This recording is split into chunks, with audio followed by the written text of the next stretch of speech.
On today's episode, we are hiking through the woods of Central Florida in search of a lost airplane that was crashed tragically a number of years ago.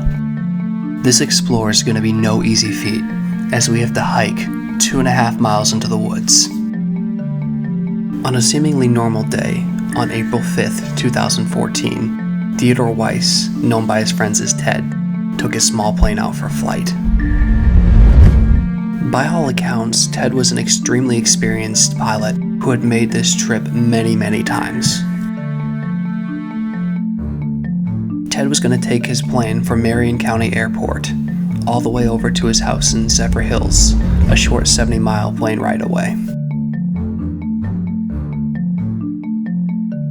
The aircraft that Ted was flying that day was his single-engine Sonex 2C airplane that was built by a pastor in Louisiana in the early 2000s. The day before his flight, Ted had spoken to his son, and he was excited about flying in for a luncheon in Zephyr Hills. Little did Ted or his son know that tragedy was about to strike. Action News. Good evening, everyone. I'm Jamison Euler. And I'm Linda Hurtado. The search is on right now for a Zephyr Hills pilot. Authorities believe he crashed his small plane somewhere in the massive Withlacoochee Forest. Eric Waxler is the very latest on this developing story, and he joins us now live. Eric? Authorities say Theodore Weiss was flying this single-engine experimental plane when it may have gone down somewhere in the Withlacoochee Forest. They are searching southern Citrus County into northern Hernando. 2 days after Ted took flight, the Zephyr Hills Municipal Airport reported that he had never arrived. The local officials and police then launched a massive search effort to see if they could locate Ted and his plane. Police could not pinpoint the exact location that Ted had gone down, and due to that, they had to rely on horses and four-wheelers to figure out where he was. Unfortunately for police, Ted's crash radius was some 70 miles of dense forest that he could be anywhere within. Unfortunately for the family, the search was called off after about 2 weeks with no success. The authorities had stretched their leads thin and unfortunately just could not continue the search. This left the family and friends of Theodore wondering, would we ever find him? Fast forward 6 months into the future, and a man is hiking through the forest when he comes across a plane crash in the nighttime. Due to the low visibility in the nighttime, he initially thinks that this is a homeless camp.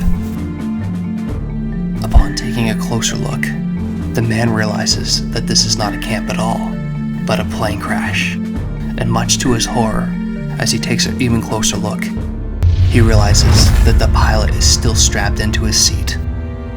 This is Lauren Letillier with the Marion County Sheriff's Office. We are currently working this missing plane investigation that we have found. We found it last night. Here it is. We're here on scene. We're trying to gather as much evidence as we can at this time to try to figure out what happened and why this plane crashed.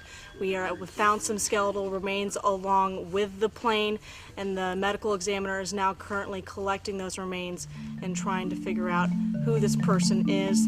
This is a plane that's registered to Theodore Weiss, who went missing in April. After locating an ID on the pilot, police were able to confirm that this was indeed Theodore Weiss. 11 years after this tragic accident occurred, we have a rough idea where this plane is, and we are taking to the woods to see if we can find it. We will be giving you as much detail as we can find out about this plane and what happened here. So we are currently back for another explore. Hi! Right now, we're checking out this sad story, actually. We're seeing if we can find this airplane that this gentleman unfortunately crashed. This is back in probably 2014, and this gentleman took a flight out and then unfortunately never came back. And he had disappeared for about 6 months. All the local authorities were looking around trying to find him, and nobody could actually pinpoint it. Unfortunately, his family was very worried. They couldn't find him either. Nobody knew where he was until about 6 months after the crash, when a hiker happened to stumble upon his airplane that was just 20 or 30 yards into the woods off of a trail and about 300 yards from the main highway. What investigators did not realize at the time was that Ted's crash point was only about 2 miles from his initial takeoff point. He was only also 1.5 miles away from the main highway, as you can see through this drawing right here. Unfortunately, due to the density of the woods, nobody could actually locate where he crashed. Adding to further confusion, the emergency indicator switch that the airplane came with was never switched when he crashed. What this switch would have done was give investigators a rough GPS pinpoint of where Ted would have crashed. Off of the trail, there's like a little structure over there. I don't know if that was a shed for animals and stuff like that, but that's pretty cool. So we're not fully off of civilization yet, but this walk is probably about a 1.5 mile walk or so, 2 mile walk that we're going through the woods. And this is River's first real explore, so we figured it's a beautiful sunny day out. Why not just check out this area?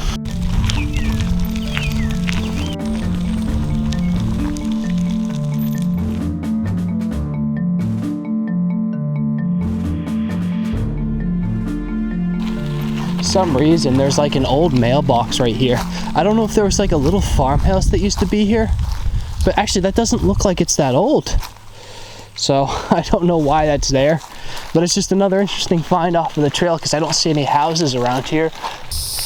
I don't know if you guys can hear the noise of all the bugs here. I think that's crickets, but Florida has this moss here that covers a lot of the trees, and it's beautiful. It actually, I've heard, is not harming to the tree unless there's too much on it. But this is a typical look of like what a Florida woods may look like right there. What do you think, River? Do you like it? So this trail to the right-hand side is a trail that we're gonna have to take. So we're gonna see how the stroller handles a little bit of resistance per se. Up on the trail, there's 2 deer ahead. It's the first signs of wildlife we've seen.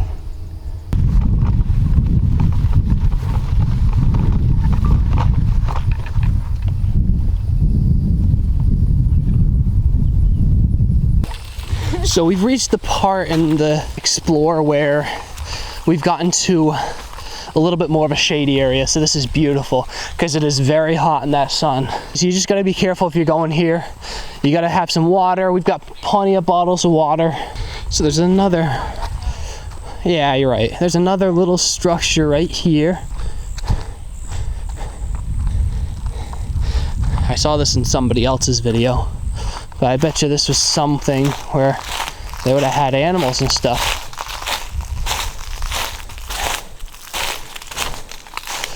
Looks like almost like a feeding area.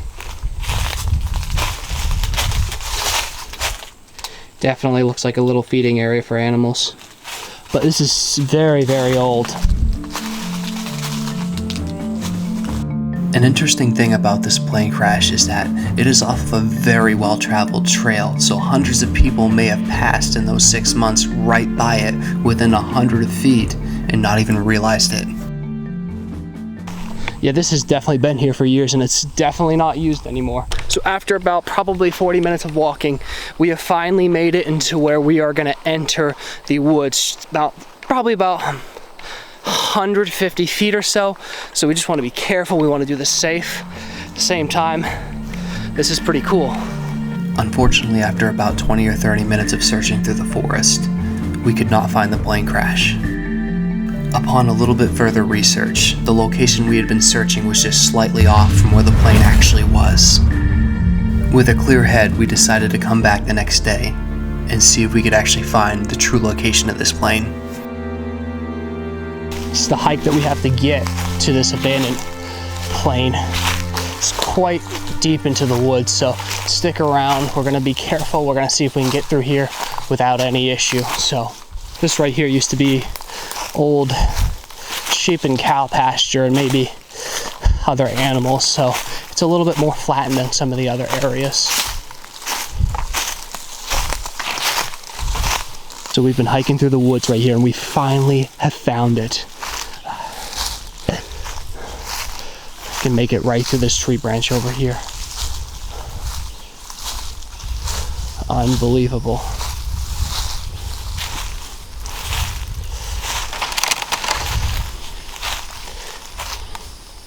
So story has it that somebody actually found this poor man in the woods about 6 months after the plane crash had occurred. They knew that he was somewhere in this area, but they couldn't pinpoint just where he was. So this is a really, really sad story though. This is such a small plane right here.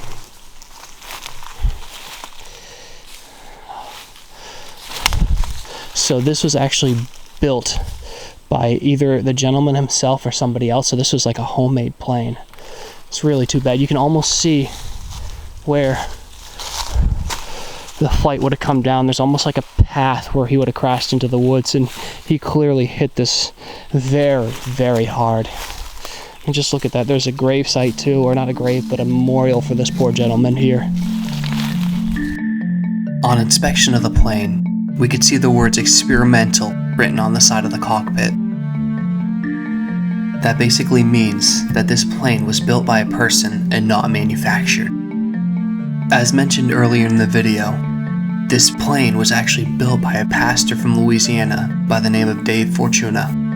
Along with leading a church, he had an immense love for aviation. This included the love of building his own planes, and he actually purchased a kit that he built this very plane from. The Sonex aircraft brand actually still is in operation today, and it markets itself as a cheap way to build and fly an airplane if you're into mechanical equipment like this. When flipping through the website, I came across the Sonex B airplane that looks strikingly similar to the airplane that Theodore would have been flying. The only difference would be an update in equipment. Dave used this very company to design and build this airplane that Theodore would later own. He also revealed something extremely concerning that not many people knew about beforehand. This plane had already been crashed before Theodore had owned it. This is really sad. Here's, looks like the dashboard right here that somebody may have smashed in, but this happened in 2014. So, just look at this.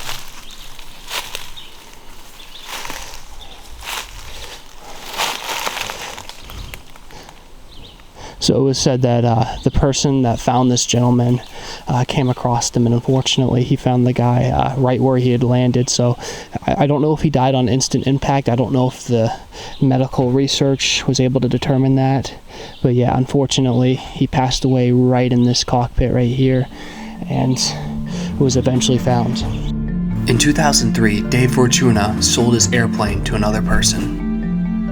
After that, the plane switched hands a couple times until 2005. The current owner of the plane then would unfortunately crash while landing, cartwheeling his plane multiple times. The result of this accident was the plane being completely totaled. Dave would surprisingly receive a phone call later that year from a group of people that were looking to rebuild this plane. The very plane that Ted would have his unfortunate accident in. So it looks like the marking on this plane was N22 90P. So that's how they were able to identify that this was that gentleman right there. I mean, just look at the impact that this hit. Well, this must have hit with so much force. It's really tragic because it's so, like, it's deep into the ground, so I don't think he would have been able to survive that, even if he was to get the medical help. The National Transportation Safety Board would then launch a massive investigation into what caused this accident.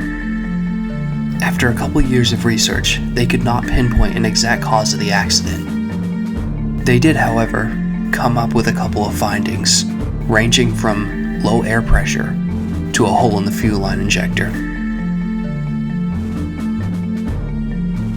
There's little debris all over the place right here. I wonder if this was the cushion for the seats.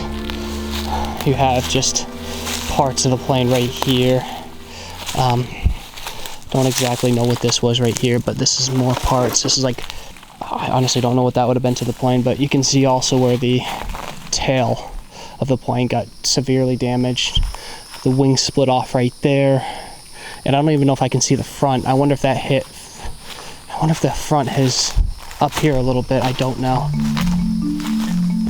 One thing the National Safety Transportation Board would rule on was the fact that this crash simply was unsurvivable. They also would state that Theodore was aware that he was about to crash and was positioning the plane for such an event. As I'm examining through the forest, you can see little parts of the plane right here that just got knocked into the forest here. He would have made impact right through maybe there.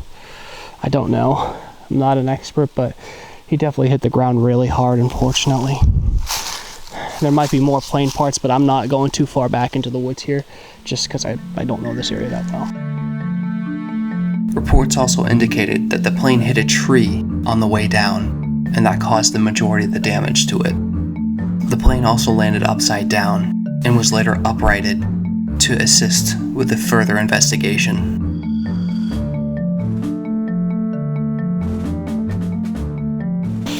Looks like you had a piece of his seat right here too.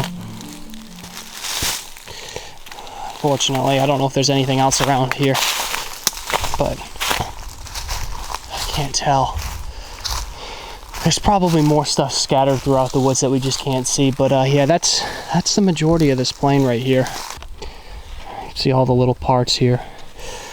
There's some wiring that I don't know if somebody tore this out. If they do, it's pretty shameful, but yeah, there's a reason why they haven't pulled this out of the woods, and I'm fairly certain it's because just how far it is in the woods. I mean, this is a hike, so anywhere that you would have to go, it would have to be, you'd be hiking 1.5 to 2 miles just to get to this plane, and then having to drag it out of the woods, that would be quite the endeavor. So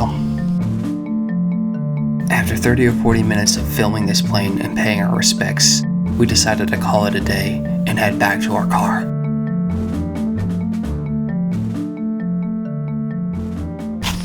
Alright, so we're going to begin our descent back through the woods and see if we can get out of here safely. So, wish us luck. We're going to try navigating these woods because you can't even see the trail from where we're at. So, yeah, we're basically going to have to hike into the wilderness. We've made our way out and we are back on the trail. Now we have like a 1.5 to 2 mile hike just to get back to our car. But we went into here, we found what we were looking for. It took us to, look, there's a little bunny right there. Little hare, rabbit. So, you come across all sorts of different types of wildlife, such as this boy right here. Look at that, that's pretty cool. On this adventure, this took us 2 tries because the first time we had the wrong pin. We were right in the area, but we spotted a boar, so we didn't really want to finish that explore for obvious reasons. Boars can be really, really nasty creatures, and if you know anything about them, they're an invasive species in Florida. So you got to be careful when you meet them. Normally they'll be scared of you, but if they have young or they're in a bigger pack, they possibly can get aggressive, and I've heard stories of them being able to rip up tree trunks with their tusk. Yeah, something like that, but not anything we want to mess with. So if you like this content, make sure you like and subscribe. We've got a lot more stuff like this coming your way, and I'm glad we were able to at least find this plane and give it a proper memorial from our side and give our perspective on it. So take care, guys, and we've got a long way back to the car. As we were driving out of this location, we decided to check out the airport that Theodore would have flown out of. It only was around 2 miles from where we parked, and it showed just how short Theodore's last plane flight was.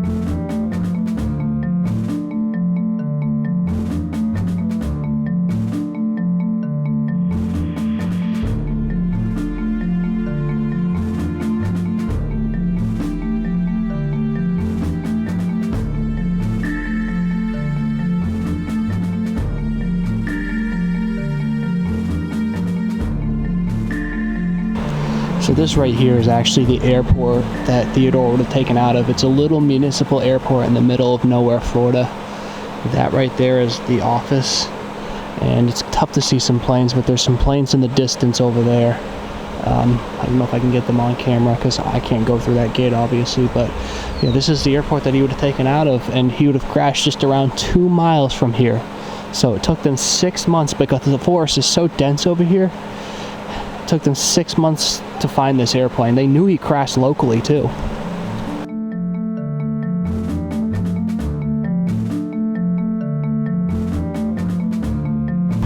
Make out an airplane right there, and there's probably about 6 or 7 airplanes over there. I don't know if you can make them out, but yeah, there's 6 or 7 airplanes over there. So this is a nice area where local people can own smaller smaller airplanes and just fly them over here. So it is really too bad that he crashed this, but his airplane was probably similar size to that one over there. I don't know if you can see it. Very small plane. It was a very, very small plane. One of the reasons I have my channel is to show history and to bring remembrance to situations like this. Ultimately, Theodore is not with us today. However, his memory still is here. And we can tell his story as not only a cautionary tale, but a story of a person who lived out his hobby. And with that, I conclude this week's episode.